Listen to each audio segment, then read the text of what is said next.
Karomah terbagi menjadi dua macam, yaitu karomah hissiyah dan karomah maknawiyah. 1. Karomah hissiyah.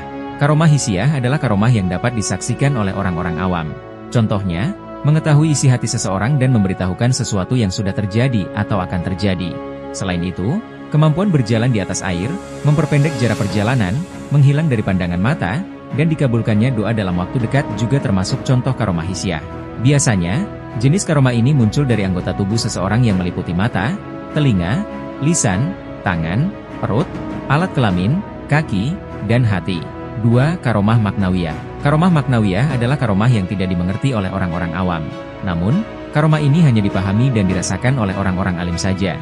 Karomah bisa terjadi pada berbagai aspek kehidupan seseorang, termasuk dalam hal hubungan dengan anggota tubuh. Syekh Muhyiddin Ibnul Arabi menerangkan bahwa karomah merupakan hasil dari ketaatan 8 anggota tubuh kepada Allah yang sudah ditetapkan, yaitu mata, telinga, lisan, tangan, perut, alat kelamin, kaki, dan hati. Adapun keterangan dari ke-8 anggota tubuh tersebut adalah sebagai berikut. 1. Mata. Jika mata dipergunakan untuk taat kepada Allah serta menjauhkan pandangan dari hal-hal yang dilarang, maka ia akan dikaruniai oleh Allah dapat melihat seorang yang akan berkunjung atau datang walaupun dari jarak yang masih jauh. Ada juga yang diberikan oleh Allah dapat menyingkap tabir atau dinding tebal sehingga melihat Ka'bah ketika sholat. Ada riwayat-riwayat dalam tradisi Islam yang mengisahkan tentang karomah yang terkait dengan mata. Misalnya, beberapa orang saleh dikatakan memiliki kemampuan melihat hal-hal yang tidak terlihat oleh orang lain, memiliki penglihatan yang tajam, atau bahkan dapat melihat kejadian-kejadian masa depan.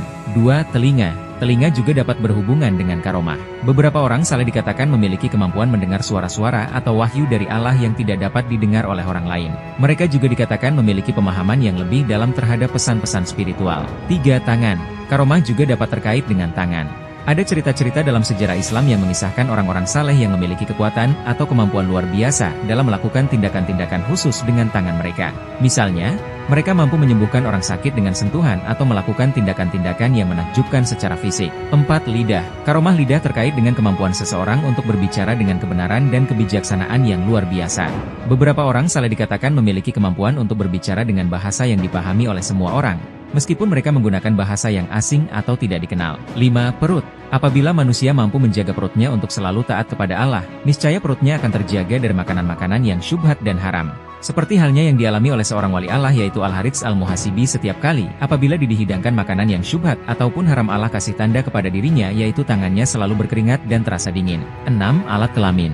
Di antara keramat yang Allah berikan kepada orang yang menjaga alat kelaminnya untuk taat kepada Allah dengan menjauhi apa yang dilarangnya adalah dapat menghidupkan orang yang mati, menyembuhkan orang yang sakit, buta, tuli, lepra, dan banyak sekali penyakit yang dapat disembuhkan. Seperti halnya yang pernah dialami oleh Siti Maryam Bunda Isa yang selalu menjaga kesucian dan kehormatannya sehingga Allah memberikan kemuliaan kepada beliau. 7. Kaki. Bagi orang yang kakinya taat berjalan di jalan Allah, maka Allah akan berikan keramat seperti halnya mampu berjalan di atas air, di udara, berjalan dengan sangat cepat sehingga mampu mengelilingi bumi dalam waktu singkat, atau yang lebih terkenal dengan ilmu melipat bumi. Keramat jenis ini banyak sekali dialami oleh para wali-wali Allah dan tercatat sebagai hikayat-hikayat yang banyak diceritakan dalam kitab-kitab para salafun syalihin. 8. Hati.